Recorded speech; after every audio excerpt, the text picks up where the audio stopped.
Hello and welcome to the Essential Property Podcast with your hosts, Paul Samuda and Amanda Woodward.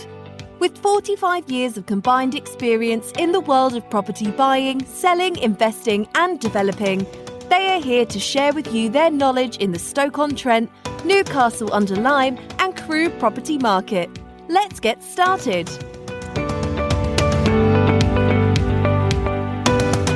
Hello and welcome to another episode of the Essential Property Podcast with your host, Amanda Woodward. Today's episode is titled Not Just a Letting Agent. And the reason I came up with that title is because over the last few months, we have been inundated with requests from our landlords and from those that are yet to work with us with property-related problems that they are seeking a solution for. And the title, Not Just a Letting Agent, is because the letting of a property, especially a HMO or serviced accommodation, is actually only a very small part of managing that asset. And I don't even refer to us as letting agents. That reminds me of kind of two people sitting in an office on a high street, doing viewings and letting properties. And that couldn't be further from what we do here at Essential Management. So I guess property managers is a better description of what we do. But we've had a lot of requests for other stuff, let's call it. And I thought, well, if we're getting requests from those landlords, no doubt some of our listeners would benefit from some of the stories and experiences to see if they have similar issues or if we can help them with property-related problems going forward. So we've grown very organically at Essential Management. We've obviously been investing now, for those that know us on the podcast, for 12, 13 years and been actively managing assets for around about 8. And as I say, the letting element is a very small part of property management. So I've got about 4 or 5 different headings here of things that we do for landlords that you may want us to do for you. And the first one I'm going to kick off is stuff related to deals. So we have 2 types of landlords at Essential. We have those one property landlords. They just have one HMO or serviced accommodation unit, either based in the UK or based overseas, and we look after that for them. They have no real intention to buy any more. They just want that one asset to perform at its very best. And that's absolutely fine. Then on the flip side, we have landlords who are building more of a business. They are looking to acquire multiple properties if they haven't already, or they might be a portfolio landlord, and they are always in the market for a deal. And it has actually been quite difficult to find good deals over the last couple of years, either because the interest rates with the mortgages meant the cash flow wasn't as strong, or because the properties just, that you're looking to buy either aren't on the market or on the market at the wrong price. So it has been a little bit tougher, but we do provide properties that landlords can buy. They're often existing HMOs that we already manage from other landlords who are looking to exit, which for me is often the best process to follow. It's already let, it's already licensed, it's already compliant. It's cash flowing from day one, the day that you purchase it. We already manage it. It's very, very easy. Effectively, all we're doing is swapping ownership. So we source properties like that all the time. And we also do refurbishments if needed. Now, for the turnkey properties where we already have the property up and running, it might only be a light refurb. If we are, however, helping you to purchase something that's an existing home at the moment and not a HMO, then obviously a full refurb is needed. But we can do that. And our landlords buy properties from us throughout the year. There is another way that you can grow your portfolio and wealth with us, and that's through JVs. So we're quite selective on who we work with regards to joint ventures, but we have done a number of them over the last decade. And our JVs, probably about 50-50 in terms of investors that are based overseas. We have investors in Australia, South Africa, all through Europe, and obviously the UK as well. And we have a model where we set up limited companies, we set up SPVs, we buy assets, we refinance them, we cash flow them, rarely ever sell them. Paul has a saying, he says, we're like the Queen, we never ever sell, or we rarely sell. And those work well. They work very well when we have investors who can't raise finance themselves. So if you're based overseas and you don't quite have that reputation in order to get good interest rates with your mortgages, sometimes partnering with us helps to do that. So whilst it's in a JV, the cash flow and the ROI is still pretty high because we have a lot more attractive rates than if you were doing it yourselves. And then we have landlords who are new to property. They want to build their portfolio, but they need support. So we provide coaching and mentoring also at Essential. Again, very selective with who we work with. We're looking to work with people that are effectively action takers. They're ready to buy. It's not just a learning experience, it's a learning and a doing experience.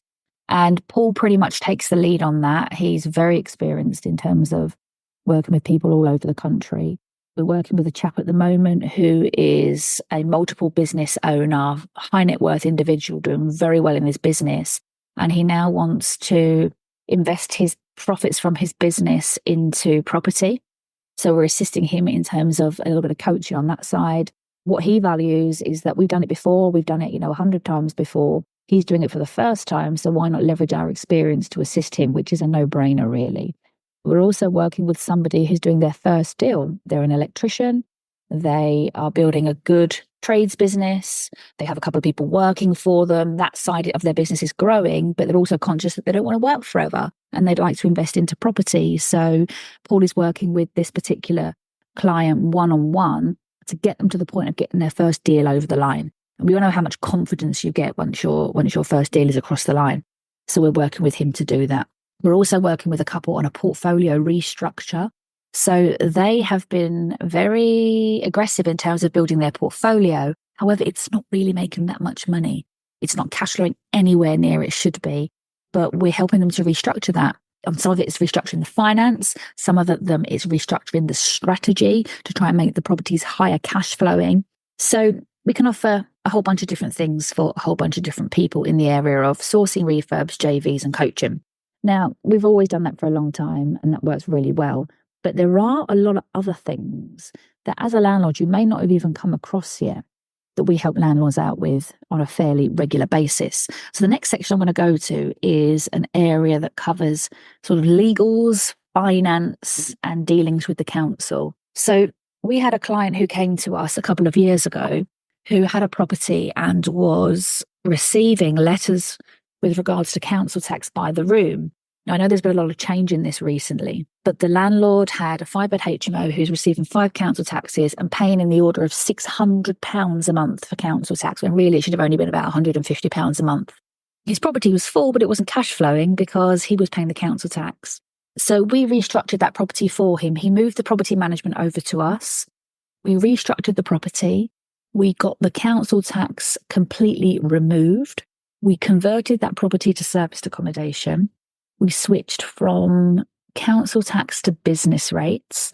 And because this particular owner only had this property, he was able to qualify for small business rate relief.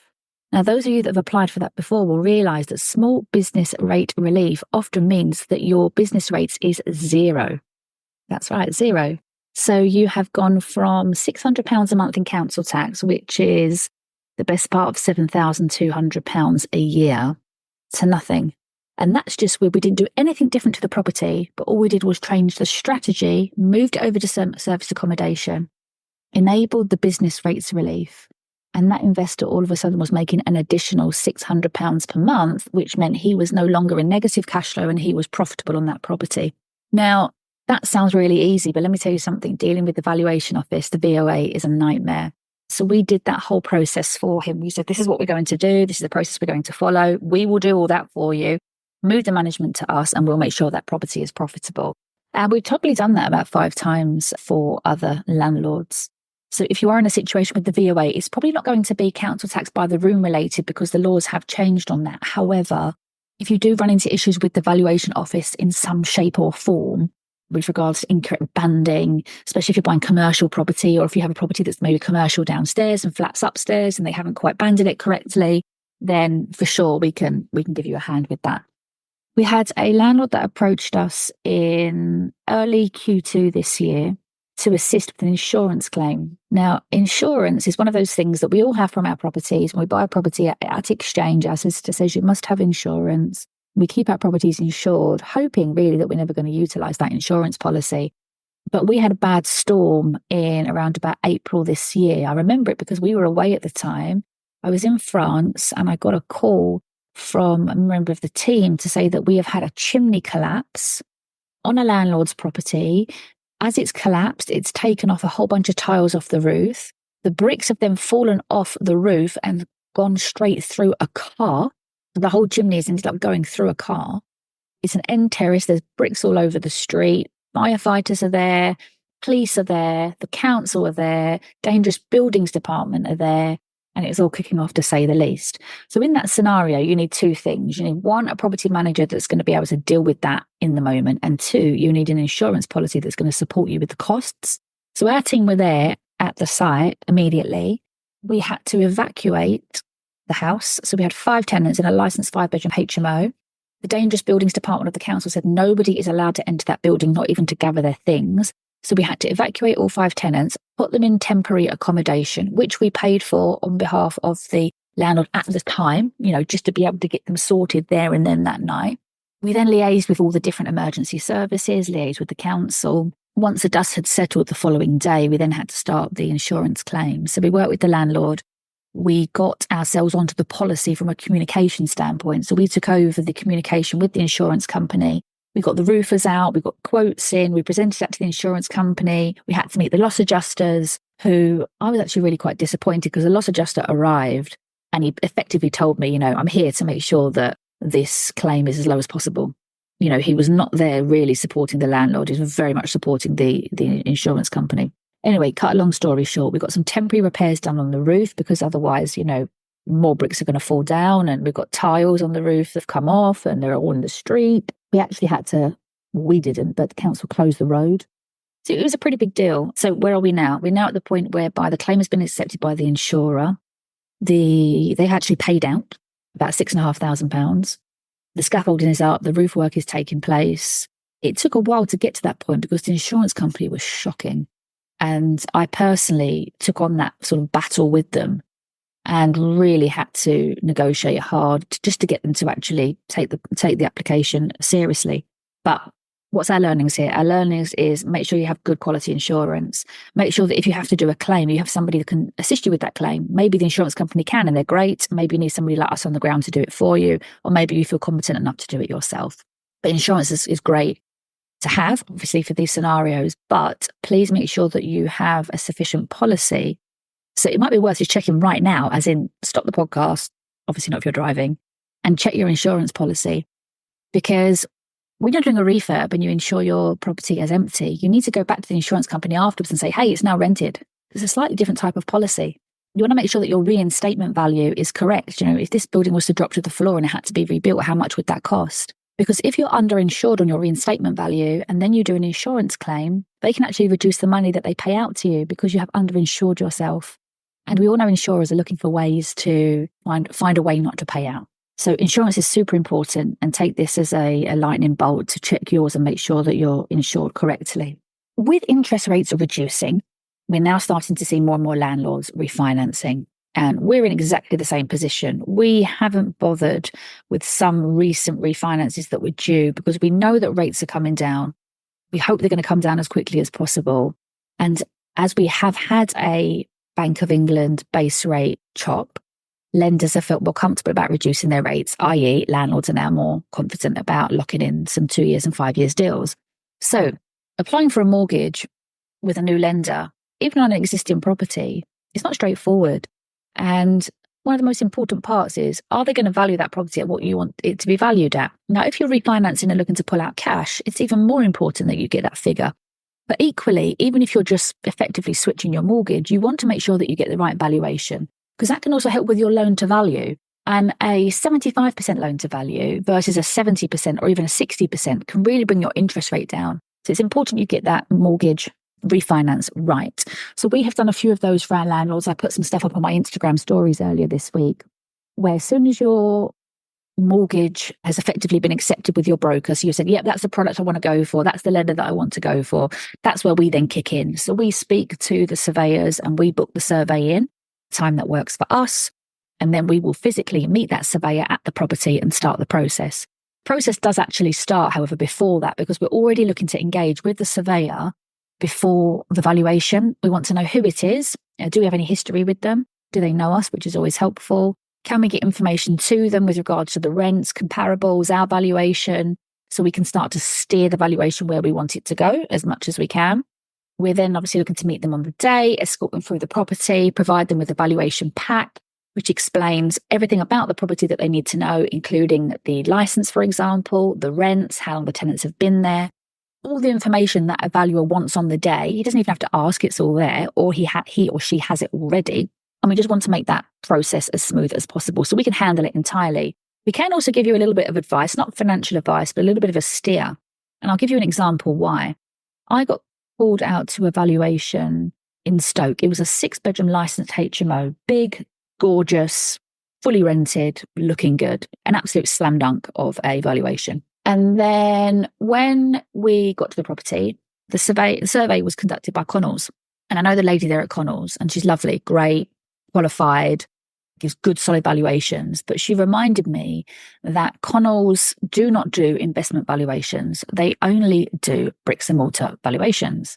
So they will generally do valuations for, the Mortgage Works and Birmingham Midshires and the more traditional buy-to-let lenders with a bricks and mortar valuation. But if you've got a 6-bed licensed HMO, you're not looking for bricks and mortar, you're looking for something investment based.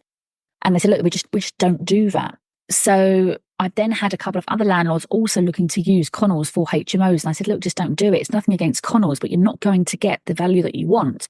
You need to be looking at somebody like a Shawbrook or a Paragon who takes an investment value to get the valuation that we want. So we can give you a little bit of a steer of that. There's even a valuer that if you get him to value your property, it's going to be so downvalued it's not worth it. And sometimes it's even zero.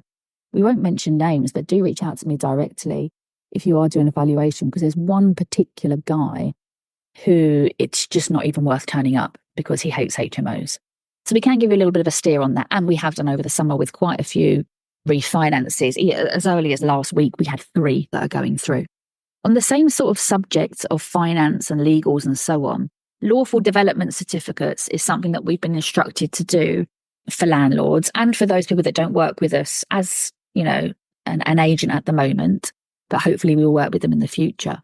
So a lawful development certificate, for those that don't know, is a certificate that you need that confirms your HMO was operating correctly prior to Article 4 coming in. So in Crewe, where we have this issue, and actually in Burton, some of you will be aware that we branched out to Birmingham, Burton and Derby last year. Burton has the Article 4 issue as well, is if you're selling a property or if you're financing a property, your lender will likely ask you for, do you have planning? Now, if your HMO has been operating before Article 4 and it's below 7 bedrooms, you won't have planning because it wasn't needed. It had permitted development rights. You didn't need to do it. But the lenders are now saying, prove it. And the license isn't enough. So you do need to support it with a lawful development certificate. So we had a landlord who wanted to sell his property. It was on Edelston Road in Crewe, which is like a solid HMO road, but it's smack bang in the middle of Article 4.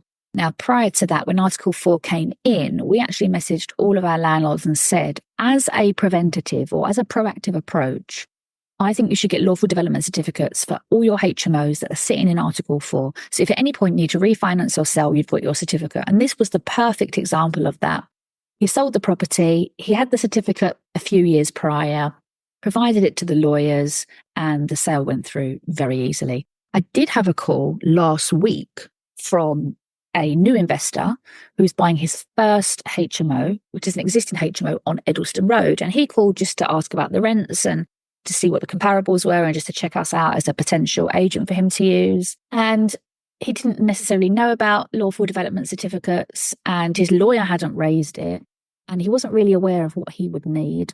So if you are in that situation, please do reach out to us. We can advise you. I have actually 2 at the moment that I'm working on. I did a lot of lawful development certificates in the pandemic, and they were probably a little bit easier to get through during that time. Now there's a little bit more information needed. I've got 2 that I'm currently working on at the minute, but they should be okay because I've got the support of the housing team at the council. So we can do that for you if you need it. Having an LDC does boost the value of the property. It's almost like having planning, but it pretty much is like having planning because the planning department have to issue you with the LDC. So it boosts the value. It makes your asset more saleable. So I would really, really recommend it. On a similar theme, HMO applications. So doing a HMO application for the first time can actually be quite daunting. One, the application page is about 30 pages, asking lots of questions, some of which you won't know the answers to.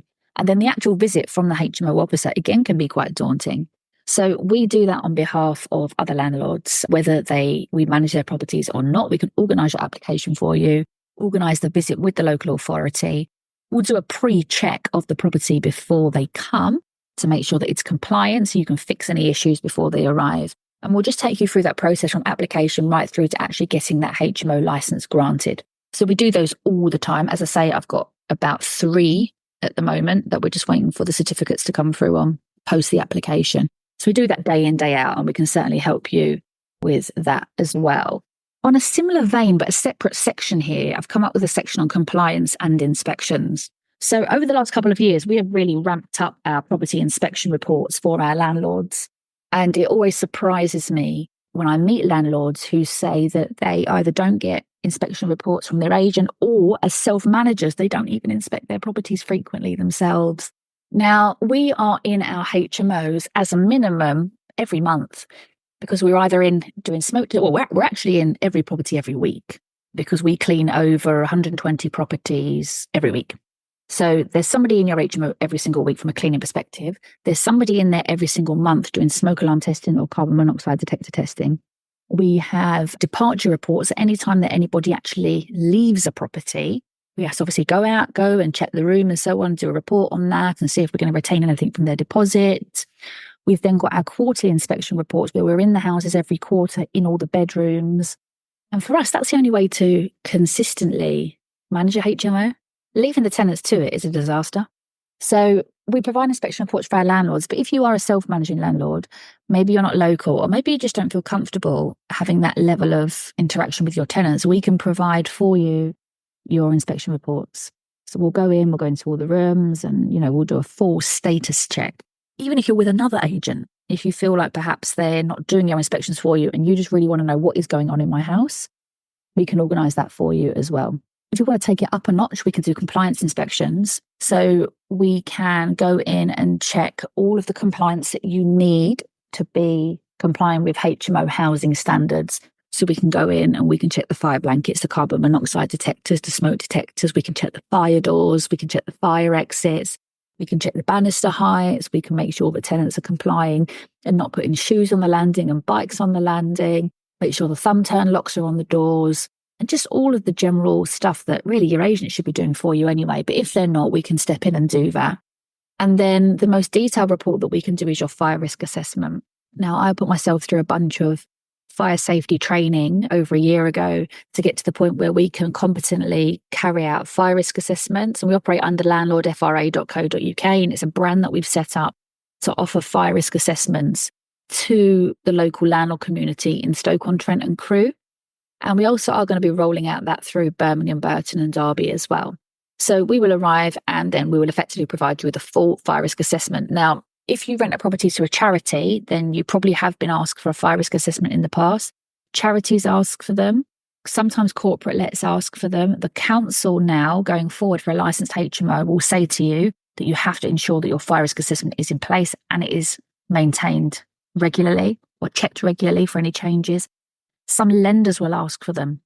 Okay, a lot of my international investors who are using some more, let's say, not non-mainstream lenders, they are being asked for fire risk assessments for all their properties, some for fire door reports as well. So we thought it makes sense to bring ourselves up to speed in that area of legislation, and then we can provide them for you, whether you work with us as a landlord or not. Yeah, we're more than happy to do that. Okay, that covers quite a lot of the stuff that we've been doing over recent months. There are a couple of other things. We had some issues around utilities recently. Some of our landlords, particularly our international landlords, don't always quite grasp the level of micromanagement needed for managing gas and electric, but also water bills, council tax, Wi-Fi, etc. So this is something that we've always offered, but if you want us to, we can manage all that for you. You do have to be one of our landlords already, because obviously the cost of the gas and electric and water and Wi-Fi and so on is deductible from the rent. But we can set up those accounts, monitor those accounts for you, pay them, and then just deduct it from your rental income. And some landlords just prefer that model because they just want it to be completely hands off, because they just are too busy or don't quite understand how it all works, and they just want us to manage it for them, which is absolutely fine, and we can do that. We had a situation recently where a landlord had a property and the electric bills were too high, and he couldn't quite work out why, and we couldn't quite work out why either. They were just coming in a good almost 30 to 40% more than they should be. Anyway, we did a deep dive on it, and we realized that the energy supplier was actually charging them what we believe to be the wrong rate. They had the system on an economy 7 setup, and their night rate just didn't make sense. Anyway, we made a few changes, and the next bill after that came in at about half of what it would be charging, just because we managed to speak to the supplier, interrogate them a little bit, interrogate the tariff, and switch the rate. So that's what we like doing. We like saving landlords money. It's important that their houses remain profitable. If they're not profitable, they're not going to want us to continue to rent them. So we can certainly help with anything utility related with that. Now I'm going to move on to the final section of this episode where we can help landlords. And that's keeping up with the market. Now, having been in the market for more than a decade, we've seen cycles. We've seen the development and improvement of quality accommodation across the town and cities that we operate in. We've seen rent increases dramatically in line with that. And something that we're going to start talking to our landlords about is, having a second or third iteration of their property. Because the 4-bedroom, 1-bathroom HMO that was created 8 years ago, that yes, has been kept compliant and clean and tidy, is just not going to generate the likes of rent that a 4-bed with 2 bathrooms or a 4-bed all-en-suite or a 4-bed with a little studio could create. Now, there's 2 schools of thought here. You can just keep the property as it is, keep it clean, tidy and compliant, offer lower rents and still generate an ROI. That's absolutely fine. But what we would recommend is creating that second iteration of this property. How can we improve it to stay in line with what the market wants? And how can we improve it so we can max out on rental income and max out on return on investment? So I did a few sums here. Let's just say you've got a 5-bed HMO. It's a little bit tired. You've had it a while and you're managing to rent each room for £500 a month. Okay, 5-bed, let's say all en suite. Now, there is a market out there at the moment whereby if you provide a modern ensuite with a TV, with a desk, that's a good size, that has, modern interior design, and perhaps has a little fridge in there or a tea station and a kettle and a toaster. And just providing as much sort of facilities, we can get £600 to £650 a month for those rooms. And we know that because some of the new properties that we've been developing that are like that, big TVs, desks, tea stations, etc., are close to that £650. So you can stick with the £500 a month as is, or you can invest a little and generate £650. If all 5 of your rooms generated £650 a month rather than £500, that would be an additional income of £750 a month, which is £9,000 a year. Now, I know people that are generating £750 a month total cash flow for a property. And effectively, as a landlord, you could be generating enough profit that you would get by buying another property, but you haven't got to buy it. You've actually got it here right in front of you. All you need to do is modernise and upgrade your existing building. And it's going to cost you nowhere near as much as buying another house. Let's just say that if it cost you £9,000 to do those improvements, you'd have all your money back in a year. Let's say it cost you £18,000 to do those improvements, which I don't think it would. That's a 50% ROI, money back in 2 years. It's kind of a no-brainer, really. And we do have some landlords that have some nice big rooms that I think we could do a lot with. So I will be reaching out to them between now and the end of the year to say, in 2025, let's raise the game a bit. Let's make these modern and more attractive because we can get the rents. Rents are soaring in Stoke and Crewe. We've just gone for I think it's our 4th or 5th rent increase since before the pandemic. We're not talking about huge, we're talking about, £25 and £50 at a time. But an ensuite room that was once £400, we can now comfortably get, £600, £650 for. And if you're one of those landlords still getting those low rents, you've got the ability to get more, but we do need to make some improvements to the property. If you are not working with us at the moment as an agent, but have a property that you think this needs a second iteration, it needs a second lease of life, I'm done managing it myself, or the existing agent has only been renting it at its sort of bare minimum, we can look at taking it over. We can apply our interior design expertise. We can tell you what's needed to get it both compliant and very much design focused and looking good with what the market needs. And then we can take over that management and we can get a lot higher rents. So that's definitely something to think about. And again, something that we will be promoting as we go towards the end of the year, because you're sitting on thousands of pounds of additional cash flow that you're just not getting because the property is just a little bit stuck in time. Some other things we can look at is a change of strategy. As the market changes, we've got more international tenants coming into Stoke and Crewe. We've got people wanting shorter stays. And that's an area that we've always flourished in, being able to be a little bit more flexible with our houses because we do have the serviced accommodation element of the company.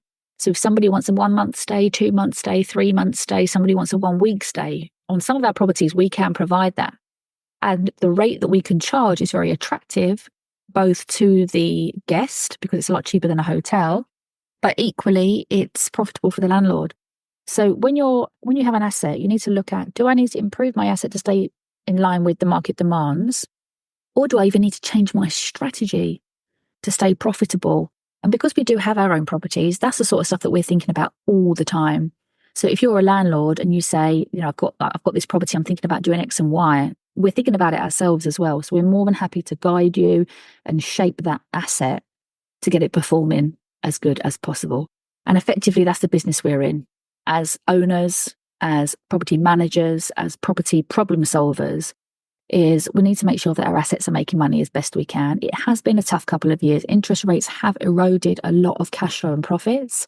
So has compliance. The compliance requests have been, so advanced that we're having to spend cash flow on certificates and fire risk assessments and upgrades to smoke alarm systems and so on. But if you have a fully compliant property that is now ready to be sweat in the market, then that's a really good position to be in. You don't want to be sweating an asset and it's not compliant, because all you're doing is creating risk around your asset. So I hope you found that useful, and that gives you an idea of the different services that we can offer at Essential Management. And I'm sure there's some that we haven't offered yet that we can help with. So if you find yourself in a bit of a unique scenario and you're in Stoke and you're in Crewe, or you're in Birmingham, Derby or Burton, and you have a property problem, I'd go as far as saying that we can help you to solve it, or we'll know somebody that can. On that note, I hope everybody enjoys the rest of their summer, that your property businesses are going well and as best as they can. And I look forward to catching up with you on the next episode. We hope you enjoyed today's episode, and if so, please hit subscribe and share with those who you think would enjoy it too. To get in touch with Paul and Amanda directly, please visit their website www.essentialpropertyoptions.co.uk for more information. We look forward to sharing with you on the next episode.